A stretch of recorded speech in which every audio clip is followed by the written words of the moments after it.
Hello everybody and happy Monday. It is time for another episode of Mark's Monday Minutes. Today is Monday, May 8th. It is the second Monday of May and it is bright and sunny outside. Our three takeaways this week. First of all, almost 700 new listings. Wow, that's great. New listings are starting to take off. So is the buyer activity. It's tracking that. Number two, I'm going to talk to you a little bit about statistics, about average versus median, why there's a preference for one versus the other. And finally, number three, look folks, if you're one of those people who are still waiting for that 40% drop in the market, I got to tell you, this isn't the video for you. Now, if you'd like to talk about it, interact with me, go ahead. But I'm just going to give you the raw data, and there is absolutely no statistical reason from the data perspective why we should even be thinking. Now, if you want to wait until things drop 40%, go ahead. I think you'll be waiting a long time. All right, let's begin. First, the week of May 8th, the number of active listings this week. Yahoo! We are almost back up to January 1st numbers. We have 2,963 listings. We're almost back up to that 3,000 number where we started in January 1st, back in the cold winter days. Exactly. We should have been well ahead of these numbers by now. And that's just an example, just represents how comfortable sellers are in their own homes, no needing to sell. For those, there's always a base level of those who do need to sell and move and transplant. But the fact is, sellers are just comfortable in their 2 to 3% mortgages right now. Buyers are anxiously snapping up those listings. And that the number of pending homes this week shows that. 537 of those 596 new listings coming to market, an almost similar number, 537 homes going under contract. Now the number of homes that have sold in the last week, 384. This is a number artifact back 30 to 45 days, so is tracking and catching back up. Here in another month, you'll be seeing about 500 closings per week as we continue with these normal rates.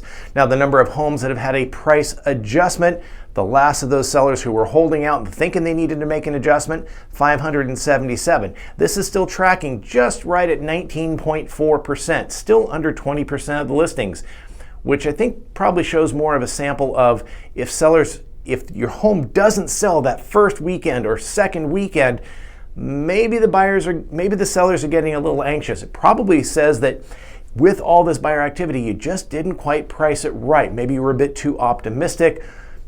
Maybe some coaching on pricing at another agent thinking that, well, if the prices are doing this, let's start up here. No, you really should start right here, not up here, because otherwise you're going to wait. The number of homes coming soon. This is the number that gets me excited this week, folks. 64 homes coming on the market in the next 21 days that I can see that you cannot, but I'm happy to share with them. Why is this nice? Well, because last week we had only 48 homes that were in this coming soon no showing. So from 48 to 64, that's a great number of homes available. 16 more homes than the previous week. This is good. More choices for buyers and more perspective for sellers as well, because now we have an idea of what else is out there and just reinforcing where appropriate pricing should be based on market activity. The number of homes sold in the last month were right at 1,600, giving us a 1.85 months worth of inventory week over week. We've been tracking at this in the upper 1.78 to 1.85. It's still about 7 weeks worth of inventory. It's been this way consistently for several weeks, probably almost 2.5 months, in fact.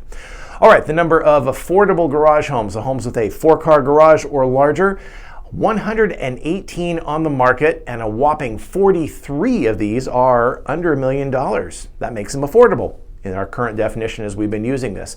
Of those, 22 new listings on the market, 13 of which are under $1 million, all with a 4-car garage or larger. This represents the increased number of $1 million plus homes that are coming to the market, and that's skewing a little bit of the market data. That's where we'll talk about the statistics later, the average versus median as we get to that point.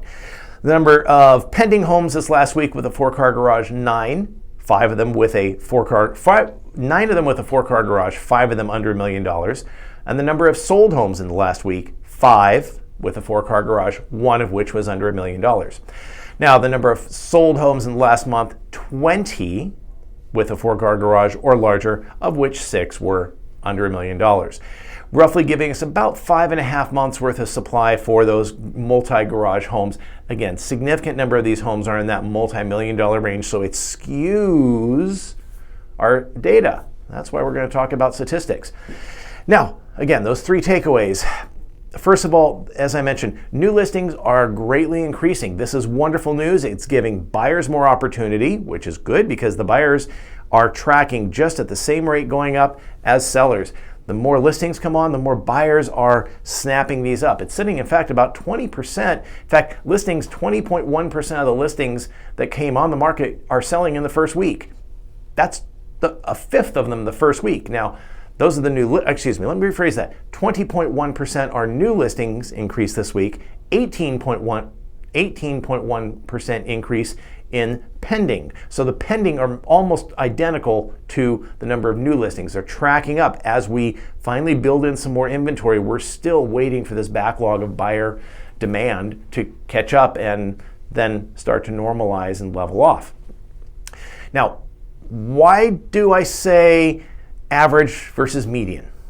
Okay, you're going to hear numbers about averages, and these averages are used when we start hearing about the market because average versus median. Average is you take the entire range and you come up with an average. It's not necessarily the median or the middle of the range. The median is halfway between the high and the low, the left and the right, the top and the bottom. An average can be skewed if you have a large supply at one end and then suddenly something way out there, we call it an outlier, it can skew that average to not truly represent. It can be slightly more volatile than a median measure. Why do I say that? Well, I like to use the median whenever I use my numbers and I'm talking about rates. As an example, the median sales price in Portland so far this year, the last 4 months, has been $519, but the median price in just April was $530. So that's an $11,000 difference. If I were to use the average, and this is where it can be misconstrued, the average selling price over the last 4 months has been $577, compare that to $519, and the April average price was $606, compare that to $530. Now, where does this go if you're setting expectations?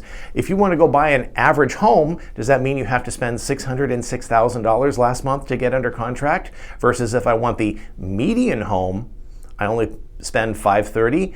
It's more appropriate to $530 is a better descriptor of the number of the rate of that data point than is the average, because the average is skewed by more of those multi-million-dollar homes that just happen to be coming in to market this time of year. That's great for the multi-million-dollar buyers, but it skews the perception perhaps of a more normalized, more typical buyer. All right, I won't go off on that, but that's just my statistical soapbox this week. Have yourself a wonderful week. I will see you next week back here on the channel. And again, if you disagree with me about how the market's going to do and you think things are going to tank 40%, 50%, I'd love to hear from you because I'd love to have a data-driven discussion with you. Have a great week.